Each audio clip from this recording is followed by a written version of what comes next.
Hola, ja tornem a ser aquí. Un altre tal com raja. A vegades em pregunta la gent, què, Madó, encara raja? Dic, home, ara que ha plogut, té de rajar per força. Sabeu que el tal com raja és una cosa que no morirà mai. Primer moriré jo que el tal com raja. Pot poder doncs de la mateixa manera, Bé, només és per una introducció, perquè ara anem una miqueta a curs de temps, sempre, de dir, primera, que l'últim que vàrem fer, que va ser on va venir el gran Quim Colls, que ens va recetar l'auca de Can Badó Pastor. També vam estar parlant d'un estiplament que tancaven, Can Badó Pastor. Clar, molta gent no ho coneix, a Can Badó Pastor. Ara crec que molta gent, si no ho saben, preguntaran on era Can Badó Pastor. També dir que, perquè se n'enteri tothom, que no em preguntin més si en Joaquim Colls portava un pinganillo o portava alguna cosa, perquè que recités tot allò de corrido, sense parar, no podia ser. Dic, doncs era.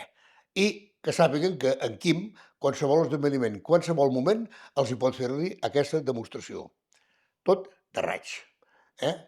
I gran artista en Quim. Quim, gràcies per tot. I avui sembla ser que també tenim un comiat. Tenim un comiat d'una casa de les que podríem dir que són centenàries de Lloret, tota una institució, en aquest cas, de pastisseria, el que abans deien ses dolces.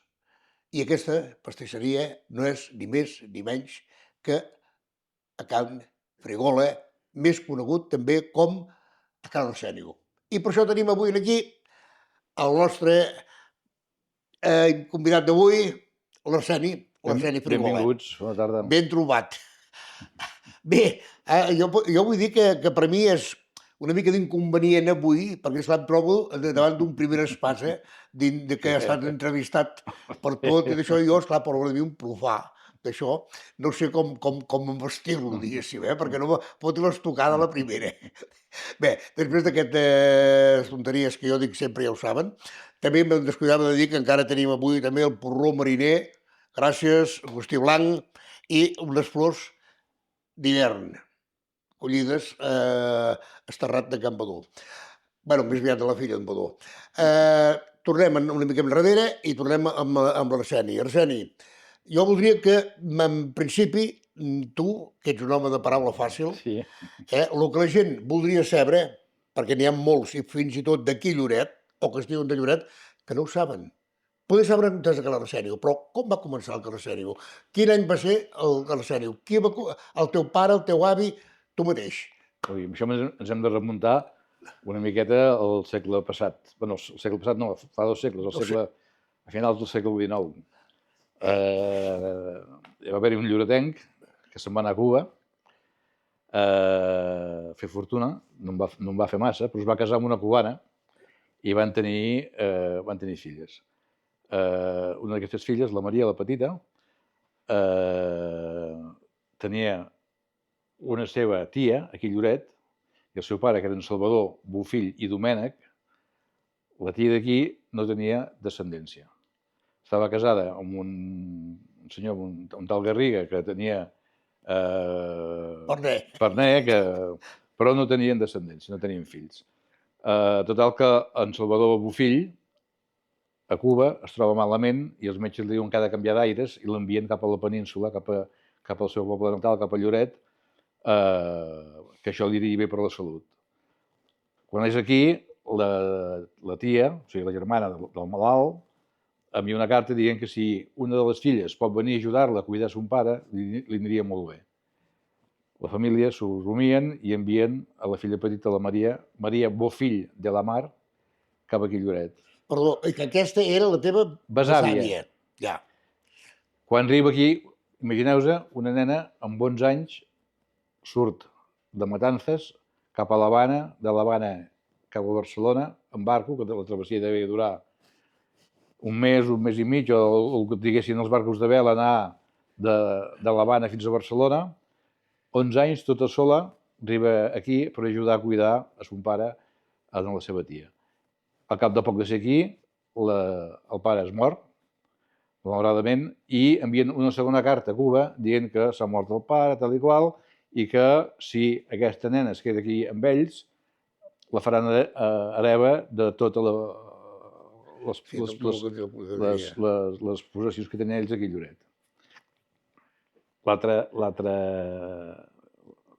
Els de Cuba diuen que sí, i aquella nena que surt amb 11 anys de Cuba mai més torna a veure ni la mare, ni les germanes, ni ningú més. Es queda aquí a Lloret, d'aquí la posen interna a Figueres, en un col·legi de monges de Figueres, és a dir, la treuen de la calor del Carib a la tramuntana de Figueres. I això ja estem parlant del 1900 o encara del Això, 1800? 1900, 1800 i pico. 1800, 1800, no sé, 1800, ser 1870, 75. Quan surt del col·legi, la casen, o es casa amb un frigola, sastre, amb Baldomir Frigola i Toll, i tenen un fill cada any. I diuen, si això s'ha acabat, hem de dormir separats, se separen, un va dormir dalt, l'altre va dormir baix, per no tenir... Quants en van tenir abans d'això? 5. 5. No, 4, perdó, 4. 4, en van tenir 4, un cada any. I quan en el quart diuen, això s'ha acabat, tu cap a dalt i cap a baix i abstinència total. I al cap d'un any es tornen a juntar i tots tenen bessonada. O sigui, el que havien guanyat en un any ho van recuperar.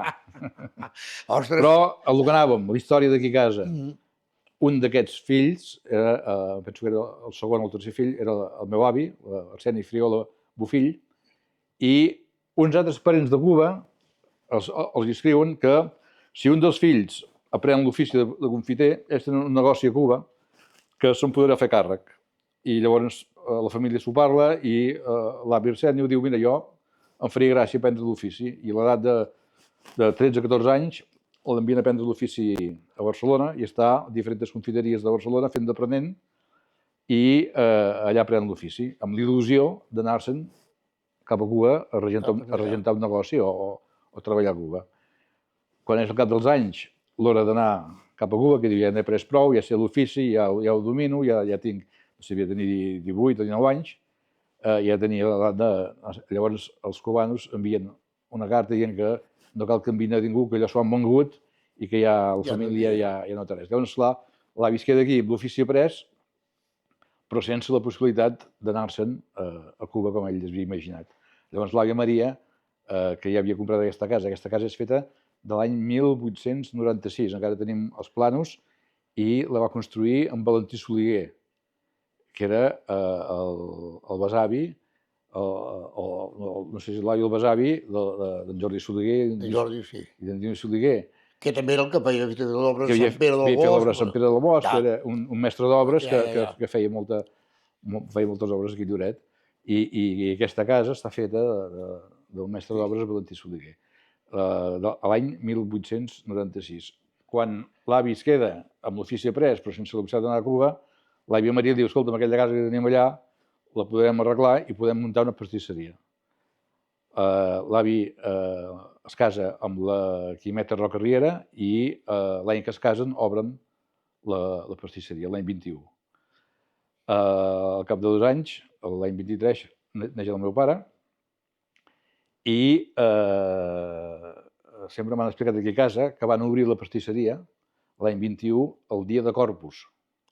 Per tant, si mirem i busquem el Corpus de l'any 21, trobem que va caure amb el 26 de maig.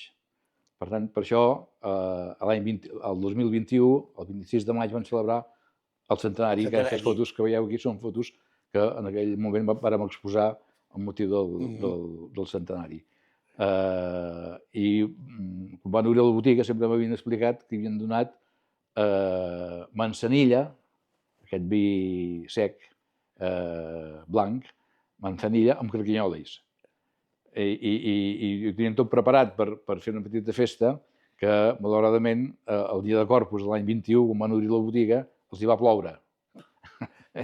I això ho tenien aquí tot preparat i no va venir la gent que esperaven que vingués perquè va fer mal temps. Però a mi em va agradar que al cap de 100 anys repetir-ho amb carquinyolis i manzanilla.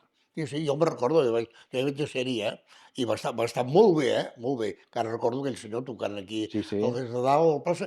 Coses que, diguéssim, aquí a Lloret, a cada establiment d'aquests que, diguéssim, veritablement a Lloret, s'hauria de fer un comiat. que se sapigués. Perquè hi ha molta gent, no, hi ha molta gent que no se'n... L'altre dia me deien gent d'aquí, que estan vivint aquí, no que siguin nascuts aquí, o que han nascut ara, que mai hi ha vingut un punt a la Riera. Home, com no hi ha un punt a la Riera? Mireu què hi ha al d'això. Doncs això és el que vull, això no per fer propaganda del programa tal com rajo, així, però nosaltres tractem coses d'aquí i amb persones d'aquí. Un pont i una palanca. Un pont i la palanca i a més, bueno, si haguéssim d'explicar la història del pont, Clar, n'hi ha jo, molt. venim això darrere, jo som una mica més jove que tu, però amb l'edat que tinc, encara recordo sentir cantar les granotes a la Riera. I tant, Aquí, en aquest i tant. Ara dius amb algun nano jove que aquí cantaven les granotes i diu que estàs boig. S'espanta, i cuidado. Nosaltres anàvem a caçar granotes per el sanatori, per el doctor Coromines, i, en fi, això parlem l'altre dia d'això. Avui anem a les dolces. Les dolces. A veure, aquí comença la pastisseria, diguéssim, finals del 800, començament... Començaments l'any 21, el 1921. Valen, el 1921. Llavors, en principi, era ja a gran escala, o es va anar la cosa anant engrandint? Es va anar engrandint, perquè la casa, que era una casa per viure, que la van transformar en botiga. Llavors, per exemple, ara aquí estem en el que és actualment la botiga, quan van obrir, per aquí mig hi havia una paret i la botiga era només aquest tros d'aquí era el menjador de la casa. Sí. L'obrador, un tros d'obrador, era en l'eixida, que donava a fora del carrer, la pica per rentar les eines, tot això és al carrer. Tenien una mica de forn i les màquines es tenien a dintre, però només el que és ara l'obrador, la meitat del que és ara l'obrador. Al pis de dalt, que ara hi ha el forn, no, era un terrat. Per tant, llavors, a poc, primer van ampliar la botiga, després van ampliar l'obrador, després van posar el forn a dalt, i mica i mica, a poc van... Perquè al principi, suposo, no sé, jo recordo que de jovenets de petits, érem criaturetes. I, esclar, en aquell lloret, vulguis o no vulguis, per gastar-se a comprar dolços, de tant en tant, poder per Nadal, jo recordo molt el torró de crema cremada que feien aquí. Allò era... Jo no n'he menjat mai més de torró com aquell, fantàstic, a mi m'encantava. Per això, una història que explico sempre de quan van venir els parents d'Amèrica, que la meva tia es coneixia amb aquests, no sé si era d'allà o d'aquí, la tia d'Amèrica que dèiem, que van venir aquí, que és com nosaltres vàrem anar a tastar les dolces de Clarasenio, que, bueno, ens els emportàvem aquí a bandejades. El dòlar, llavors, anava molt bé a Cuba. I teníem una altra cosa, de petits, ja dic de molt petits, un dels jocs que fèiem era anar a menjar dolces a Clarasenio i a Can Bernat. A menjar com? Ens posàvem, que jo me recordo que a Can Bernat sortien les ties, que deien, fora d'aquí, que estàvem fotent els vidres. Ens posàvem allà els vidres i mirava i deia, jo menjaré aquella. I l'altre deia, jo aquella. I l'altre, jo aquella. No, que aquella l'he dit jo. Era la nostra, per això el dia que podíem ensapegar, de poder aquell dia, a la Mar Gran, ja dic, i dolces com a Clarasenio, i després de Can Bernat, però avui estem aquí a Clarasenio, jo no he sentit mai a ningú que hagués pogut dir hem menjat dolces d'allà i no volien res, perquè portaven a la firma de la casa. Quan parlaves d'això, de quan es va inaugurar la botiga, aquí on hi ha la botiga, es va muntar a mig de Can Tossavell i Can Tossanou. A mig, amb 100 metres hi havia 3 pastisseries. Ara amb tot el gran que és Lloret, pastisseries poques. Pastisseries artesanes, que això era una artesania. I llavors una altra cosa, perquè la gent ho sap, perquè l'Arseni ara ja té els seus anys, ja és molt jubilat, més ben dit, és jubilat. Quan vas entrar tu, diguéssim, com va morir el teu pare, o ja hi treballaves? Jo, de 14 anys que ja... 14 anys ja estaves per aquí, no? A mi, jo anava de jovenet, amb 11 o 12 anys, em feia molta il·lusió anar a Santa Cristina en barca. I va arribar un moment que tots els meus amics anaven a Santa Cristina. Jo el dia de Santa Cristina havia d'anar a veure el professor com sortia i tornar a treballar. Se'm va acabar el anar a Santa Cristina fins que no vaig ser obrer. No vaig desemprendre el fet de poder anar a Santa Cristina i encara deixant això mig empantanegat de la manera que podia perquè com a obrer havia de complir a Santa Cristina. Però a l'edat de 14 anys que... Sí, però jo recordo molt també que amb el Xiluxano també havia col·laborat quan feien els bunyols, Sí, no encara el Sènio, que hi havia en Joan Bernés, que també havia treballat aquí amb vosaltres. sí, I, bueno, feien el llevat, feien això, feien els bunyols, i vull dir que sempre ha estat de cara, al poble, que allò. Llavors, una pregunta que, esclar, és obligatòria, això quasi bé, de dir, ara tenim nates sintètiques, nates que d'això, nates d'allò. Quan vosaltres fèieu allò, aquelles dolces amb nata, o amb crema, o allò, aquells lioneses, aquelles coses, eren fetes amb producte natural o també hi havia el polvet? no. El polvet amb el bon sentit de la paraula. Jo no sé si l'he ensapagat o m'he equivocat, potser una miqueta de les dues coses, perquè això mai se sap, però jo he seguit sempre la tradició d'aquí a casa, seguint amb els productes, amb les elaboracions i amb el tipus de fer que em va ensenyar a mi de petit. Per tant, la nata es feia com s'ha fet sempre. Perquè, esclar, jo el que vull dir és de que, per exemple, si vosaltres fèieu el dissabte, per exemple, això perquè per el dissabte del diumenge, una festa, si sobrava nata o sobrava allò, es podia guardar per la setmana que ve. Per la setmana que ve no. Per la setmana que ve no, podia aguantar un parell o 3 de dies, sobretot la nata que des que eren els congeladors, perquè ara hi ha congeladors, però els congeladors no són tan vells com això. No. Els congeladors, als anys 50-60 van començar a funcionar. Abans les neveres anaven amb gel. Vull dir, això també la gent jove també se'n faria creu, si els haguessis de dir que per tenir l'aliment en fresc havies d'anar a comprar una barra de gel, posar-la dintre una espècie d'armari que era la nevera, però que la nevera no tenia motor, que l'únic que feia fred era el gel que li posaves tu, se'n farien creus.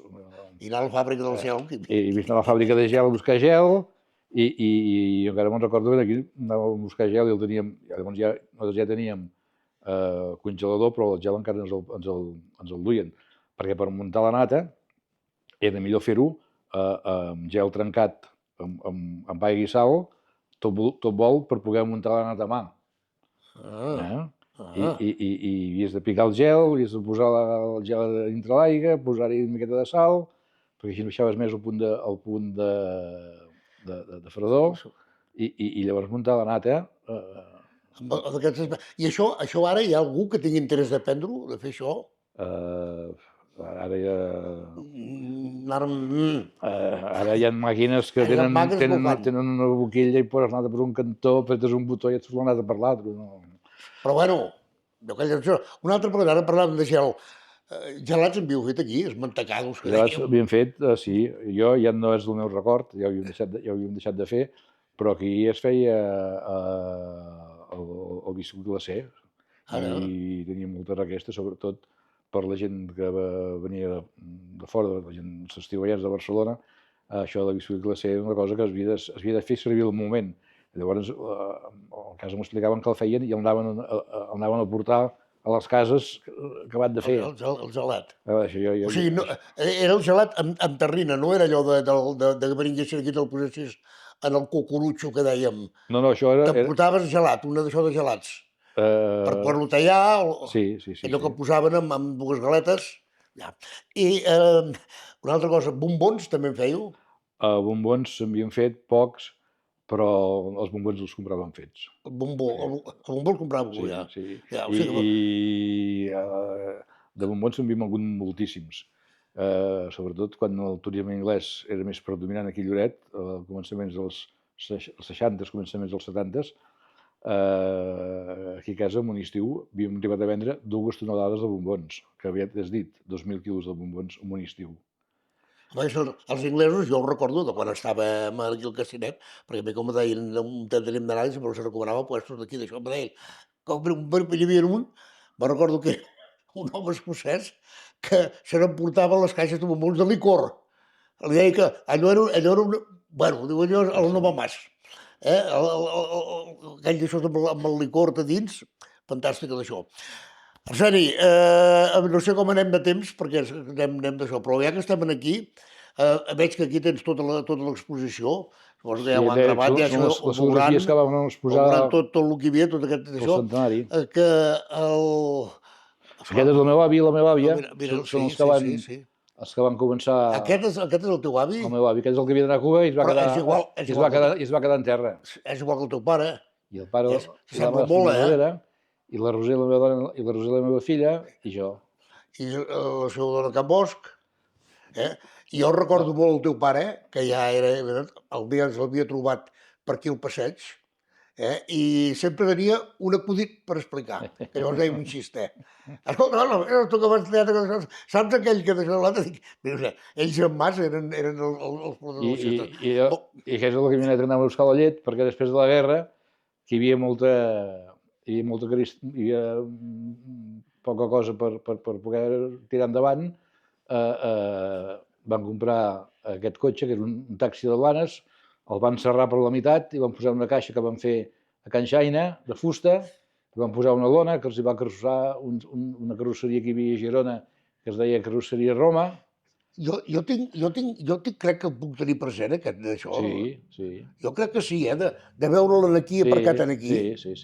Per això, sí, ara al veure'l, d'això, ostres, quin pastissos hi ha allà darrere. Bueno, tot això ja ho veurà la gent a la tele, perquè el nostre filmador El que no veuran serà... El que no veurà què és? Serà això que tinc aquí sobre, que t'ho vull ensenyar, que quan explicava que l'avi havia anat a Barcelona a aprendre de confiter, tenia una llibreta que hi apuntava les fórmules que aprenia allà a Barcelona, i aquesta llibreta l'ha vist molt poca gent.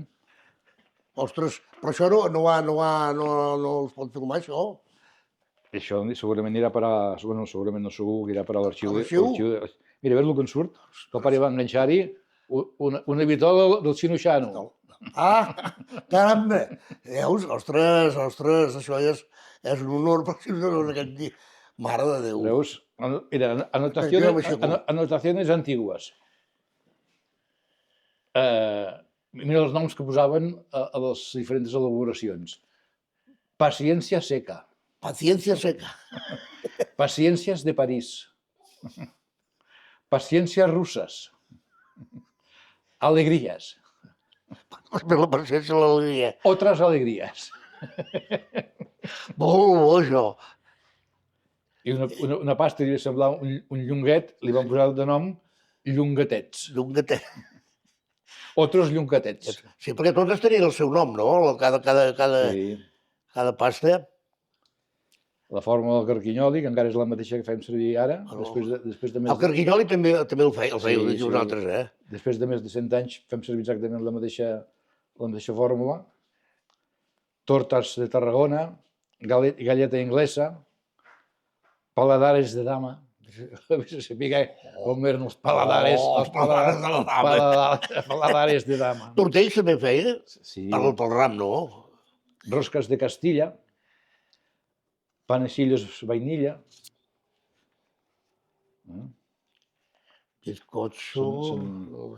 Bizcocho real, bizcocho ruso, els polvorones, bizcocho inglès, bizcocho vainilla, bizcocho genoàs, els melindros, que també encara en fèiem de melindros. Com es diu aquest? Melindros. Els melindros, sí, home, xocolata amb melindros. Els bunyols, que és un d'aixòs bunyols que passaven pel Xino-Xano. Sí. I els fèieu amb la mateixa fórmula. Sempre la mateixa fórmula. Bueno, aquí... Palos de Jacob. Palos de Jacob, això és un bastons. Abans en feien moltes i moltes elaboracions diferents que es van anar perdent. Els caputxinitos, que són els caputxins que fèiem per les dolces de la festa major.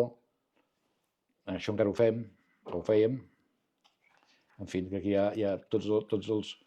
Mira, aquí pots veure que hi ha helados. Helados, de vainilla, de fresa, d'avellana, de cafè, de xocolata, biscuit glacé. Aquest és el biscuit glacé. El biscuit glacé. Això era... El biscuit glacé era d'oli, I tota aquesta llibreta està plena de fórmules. I el torró també, d'això, els torrons... I el cremat, el torró cremat de cremat aquell. Duquesses de praliné. Es devia de fer aquestes duqueses es devien de praliner, es devien... El prelínia. I aquesta és la llibreta de punts, i aquesta és la llibreta que teníem a l'obrador, que anàvem apuntant si hi havia alguna variació en la fórmula o si per no haver de fer servir aquesta, ho teníem apuntat aquí. Aquesta està més trotinada perquè és la que corria per l'obrador. Per això són molts anys que té, encara es conserva prou bé, caram. I això ho faràs donació? No... Això irà per a l'arxiu. Sí? Bueno, l'arxiu ja et faran... Sí, perquè ja està ben conservat, està ben guardat, està ben etiquetat, això és veritat, està ben registrat, si algú vol consultar-ho es pot consultar. No, jo crec que l'arxiu d'aquí funciona molt bé. Arseni, tens alguna cosa més per dir? Perquè me penso que ja... No sé com anem de temps. Senyor regidor, anem bé? Anem bé de temps. Sempre... A veure... El maig hem fet 105 anys i ens ha faltat poc per fer el 105. Hem arribat al 104 i pico. Vale. I és que a mi, quan me venen aquests records, que d'això penso, que és molt interessant que se sàpiguen aquestes històries.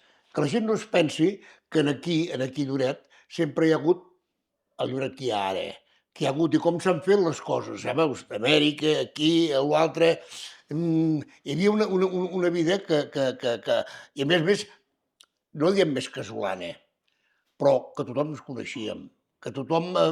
Les dulces de Can Frigola no havien pas de fer propaganda, tothom ho coneixia, I el que parlàvem l'altre dia, quan venien alguns estrangers, aquells primers estrangers, que tu mateix has dit, els anglesos, que llavors venien uns, i l'any que ve tornaven a venir, o venien uns familiars, que diu holandesos, belgues, francesos, els hi deien, aneu a tal lloc, perquè estic segur que aquí es venien i anaven... I hi havia gent que arribaves a fer amistat. Sí. El pare s'escrivia i es cartellava amb gent que havia conegut aquí a la botiga. Sí. Era molt diferent. Molt diferent d'ara. Bueno, no sé si hem de parlar de Santa Cristina, no, avui no. Avui no. Avui no. L'honorable Pujol. Sí, avui no toca. Avui no toca. Avui no toca Santa Cristina. Ja parlarem un altre dia de Santa Cristina. Doncs, vols afegir alguna cosa més? Tenim alguna més per dir? Perquè, esclar, tot això ja s'ho té filmat. Sí. Això com que hi haurà uns moments en què es veurà durant la filmació. A més, en Tito té imatges gravades al mateix obrador i va fer un reportatge fantàstic sobre les il·lustracions de la Festa Major que en podeu treure imatges i que... Perdó, l'obrador encara tens totes les eines, tot? De moment sí, fa una setmana que hem tancat. I què es farà amb això? Què es farà? De moment guardar-ho, veurem. Perquè també podria... Ara que s'intenta recuperar Lloret, coses del Lloret d'abans, perquè aquest dia vaig seguir les orelles amb molt d'això que es volia intentar de veure si en uns llocs característics de Lloret es poguessin posar coses per atraure a la gent. Per dir, aneu allà que veureu això. Doncs, perquè si ara tu has de treure això d'aquí, on t'anirà? A la bassa? Mira, a Lloret tenim un parc temàtic, això que es diu un parc temàtic, anaves pel carrer i veies gent, pescadors grans, que feien nanses, feien gravitanes sentats a la cera, o uns altres que estaven a mar, les dones rementant xarxes, teníem ses barques, teníem la gent de pagès, que amb la seva manera d'anar vestits donaven un ambient al poble, per entendre'ns, teníem pescadors que estaven també sentats per les aceres, escant les palangres, i teníem un parc temàtic que era Lloret tal com era. Calia inventar-s'ho. Ara només hem d'anar a veure l'arxiu. Ara hem d'anar a veure l'arxiu o algun llibre. O hem d'anar a algun parc temàtic que ens expliquen 50 històries. O sigui, o tal com Roja. Però amb això poca cosa s'hi pot fer. Els temps... Sí, jo crec que ara... Els temps van... La fletxa del temps senyala aquest camí, no en senyala un altre. Ara et diré, per exemple, ara que parlàvem d'això, que dius el parc temàtic, jo estava al carrer de Santa Cristina, carrer Santa Cristina número 3, al costat del poeta d'en Felicià Serramont, estàvem al costat, i aquells geravents i això. Doncs, quan van inaugurar l'hotel allà al garatge d'en Bodó Pastor, que dèiem, a l'altre costat del Maribel, Sí. hi havia inglesos principalment. Doncs quan passaven, en aquest costat d'aquí, nosaltres estàvem allà a la fresca, amb la síndria, el meló, el d'això, el que fos, allà menjant. I es quedaven allà i els deien que sí. A l'endemà, abans encara no havíem vist, ja els teníem allà. I un dia ens va venir el maître de l'hotel, ens va portar amb 2 camarers, 2 bandejes de dolces, diu, teniu, mengeu-vos, diu, perquè aquí ningú, amb les presses per marxar, no es queda ningú de postres. I doncs, ja dic això recuperar-ho ara, que ara és impossible, però tenim la nostra història. I aquesta ha sigut la història d'avui. Arseni, jo molt agraït, perquè jo disfruto molt fent això, i ara per d'això tenim, mireu, ja està aquí, la nostra, a veure, tenim el cava que hem de brindar, ja saps que és de... El dia que va venir l'Antonio Fàbregas, que venia amb la pajarita i tot això, deia, home, l'Antonet, Salvador, em tacaré amb el porró, dic, coi, Antonet, has de tacar-te amb el porró. I va, tenies el porró de la mà, l'Antonio. A veure, pom, vinga. No, tu, no. No, tu és el que has de tocar-lo, tu, caram. Això ho remudarem amb un bon corpinat. Home, veus, un bon corpinat. Bueno, li poses... Ordena una mica, per després. Posa un xiquet més. Xiquet més, va. Posa... No, que després... A veure si ens tancaran el programa, perquè ens incitem a la beguda. Bueno, me'n porto, doncs? Porti el cap allà, senyora secretària. Moltes gràcies a vostè, Que amable que era.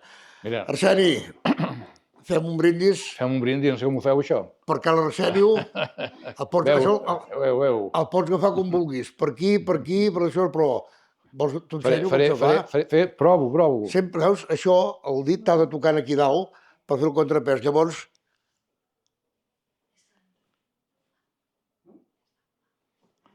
Està fresquet? Carai. Aviam. Ara faré com Antonet Fàbregas, jo. No, ja va bé. Ara, sí senyor.